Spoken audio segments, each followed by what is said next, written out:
সকালে ঘুম থেকে উঠে এই দেখো ভুট্টা মাড়াই করা হয়েছে। তো একা একা তো করা সম্ভব ছিল না, 2-3 জনকে ডেকেছিলাম পাড়ার, তো ওরা এসে ডালি ভরে দিয়েছে, দিয়ে ভুট্টাটা মাড়াই করা হয়েছে। তো মেশিন চলে গিয়েছে, এখন এই ভুট্টা সব ছাদে তোলা হবে। কারণ নিচে যেহেতু রোদ নেই, তো এখন গাছ কাটার পরে একটু রোদ হয়েছে, তো নিচে ওই যে যে খোলা আর মোচা আছে ওইগুলা হচ্ছে নিচে দেব, আর এই ভুট্টাটা ছাদের উপরে দেব। তো মেয়ের আব্বু একা একা এই ভুট্টাগুলো সব ছাদের উপরে টানছে, তো আর আমি নিচে থেকে ধরো বাস্তা ভরে ভরে দিচ্ছি। তো ও নিয়ে গিয়ে ছাদের উপরে রেখে আসছে, তারপরে আবার ধরো ভুট্টাটা আওলা দেবো ছাদের উপরে। তো একা একা একটু কষ্টই হয়ে যাচ্ছে ওর টানতে। তো চলো এই দেখো একদম ছাদে চলে এসে নিচে এক গামলা মতো ভুট্টা ছিল, তো সেই গামলাটা নিয়ে ছাদে আসলাম। এসে দেখছি ও হচ্ছে ছাদে সব ভুট্টা মেলে দিয়েছে। তো এখন শুধু একটু পা দেব, পা দিয়ে দিলে ধরো উলট পালট হয়ে যাবে বা চারিদিকে সমান হয়ে যাবে। তো ভুট্টা শুকাতে প্রায় 2-3 দিন লাগবে। আর ভুট্টা যে কি ভারী জানো না, প্রচুর ভারী। ধান কিন্তু এতটা ভারী না, আর ভুট্টা যেন মনে হয় পাথরের মতো ভারী। আর ভুট্টাতে পাই দেওয়া যায় না, আর দুপুরবেলা হলে ভুট্টাতে পা দিলে পা একদম গরম হয়ে যায়। আসসালামু আলাইকুম এভরিওয়ান, সবাই কেমন আছো? আশা করছি সবাই অনেক ভালো আছো, সুস্থ আছো। যে যেখান থেকে আমার ভিডিও দেখা শুরু করেছো সবাইকে জানাই অনেক অনেক ভালোবাসা। নতুন দিনে নতুন সকাল আরও একটি ভিডিও দিয়ে তোমাদের সামনে হাজির হয়েছি, আশা করছি তোমাদের ভালো লাগবে। এখন বাজে সকাল 7:30, তো এখন থেকে আমার ভিডিওটি স্টার্ট করলাম। আর সকালে ভুট্টা মালা হয়েছে, আর সেই ভুট্টাই দেখো ছাদে দিয়েছি, এই দেখো। তো চলো আজকে সকালটা ভুট্টা দিয়েই শুরু করি। তো ছাদে ভুট্টা নাড়াতে আসলাম, তো এসে দেখি এই দেখো বাঁশঝাড়ে এত সুন্দর কোকিল ডাকছে, মনে হচ্ছে বসন্তের কোকিল।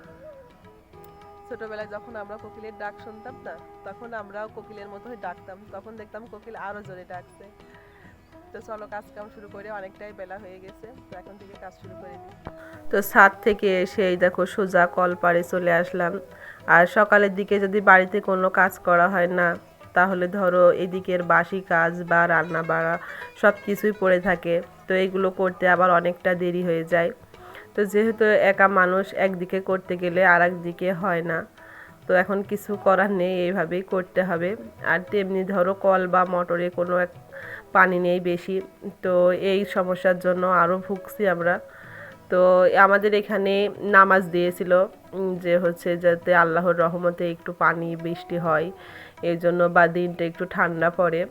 তো সব রোজা করছে কেউ, নামাজ সব কিছুই হয়েছে, তো এখন পর্যন্ত কোনো পানি হয়নি।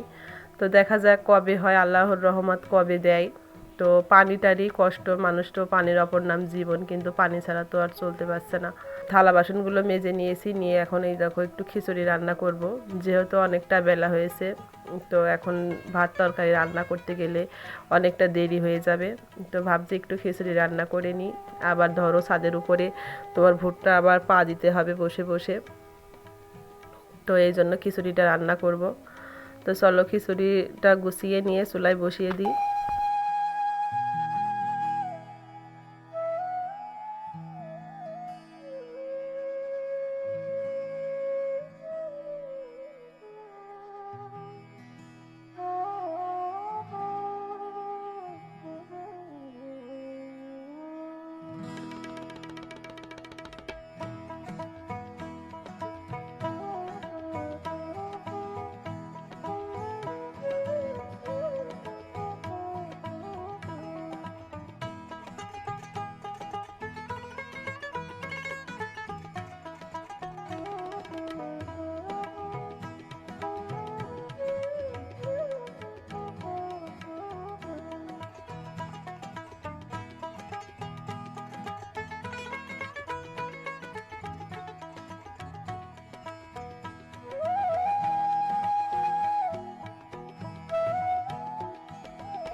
তো খিচুড়িটা চুলায় বসিয়ে দিয়েছি, তো গ্যাসে রান্না করব, এখন গ্যাসের উপরে দিয়ে দিয়েছি। তো 2 দিন আগে বাজার করে এনেছিল, তো সেই বাজারটা একটু কাজের চাপে ধরো গোছানোই হয়নি, তো ভাবছি এখন একটু গুছিয়ে নিই। তো এই দেখো ঝিঙে নিয়ে এসেছে, বেগুন, আলু, ঝাল আর পুঁই শাক, মিষ্টি কুমড়ো এগুলোও এনেছিল। তো পটল এর ভিতর থেকেই দেখছি একটু লাল লাল হয়েছে, তো লালগুলো একটু আলাদা করে নিয়েছি, আর যেগুলো সবুজ ওইগুলো একটু প্যাকেটিং করে রেখে দেব। আর এই ঝালগুলো না এখন ঝাল আনে মনে করো 2 দিনও হয় না, ঝাল দেখি নষ্ট হয়ে যাচ্ছে, কী কারণটা জানি না। তো এই জন্য বুটনা ছাড়িয়ে রাখছি। আর এদিকে খিচুড়ির সঙ্গে পটল আর বেগুন কেটে ঝাল হলুদ মাখিয়ে নিয়েছি, তো এটা এখন ভেজে নেব, ভাতটা নামিয়ে এটা ভেজে নেব। তো চলো পটল ভাজি আর বেগুন ভাজি করে নিই, কারণ শুধু শুধু খিচুড়ি তখন আর খাবে না, তো এই জন্য ভাবছি যে ভাজিটা করে রাখলে সবাই একটু খাবে। তো চলো ভাজি করে নিই।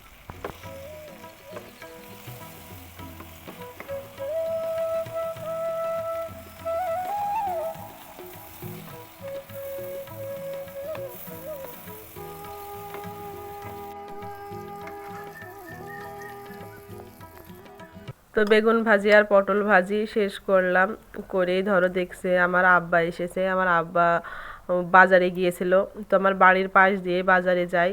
তো এই দেখো দেখছি একটা তরমুজ কিনে দিয়েছে। তো তরমুজটা দেখতে যেমন লাল, খেতেও ধরো তেমন স্বাদ ছিল। তো এত সুন্দর ছিল না তরমুজটা, আর খুব মিষ্টি ছিল।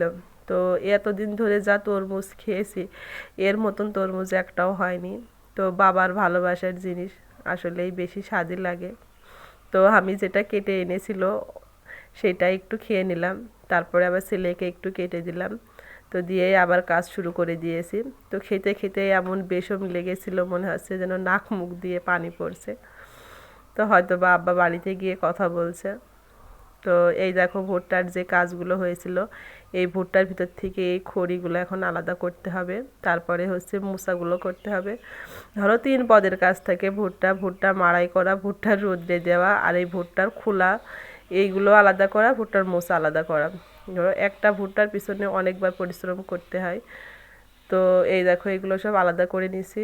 তো মেয়ের আব্বু একটু বাইরে গিয়েছে, এই জন্য একা একাই বসে বসে করছি। যতটুকু পারি ততটুকু করতে থাকবো, তারপরে ও আসলেই আবার দুজন মিলে করে নেব। তো কাজ শেষে একটু রুমে বসেছিলাম, তো দেখছি বাড়ির পাশ দিয়ে মাইকে ওই যে যে মালাইগুলো বিক্রি করে, তো আমার মেয়েকে বললাম, তো আবার 4টা মালাই এনেছে। এখন আমার ছেলে 2টাই নেবে, এই জন্য দুইজনও মারামারি করছে। এখন 2টা 2 হাতে নিলে তো খেতে পারবে না, একটা নষ্ট হবে আর একটা পড়ে যাবে। তো এই জন্য ওকে বলছি যে একটা ফ্রিজে রেখে দিই, পরে নাও, আর একটা এখন খাও, এই জন্য একটু কান্নাকাটি করছে। তো পরে আবার একটা ফ্রিজে রেখে দিলাম, আর 3জনে 3টা খেলাম। আর ওকে বললাম যে তুমি আর একটা পরে খেও।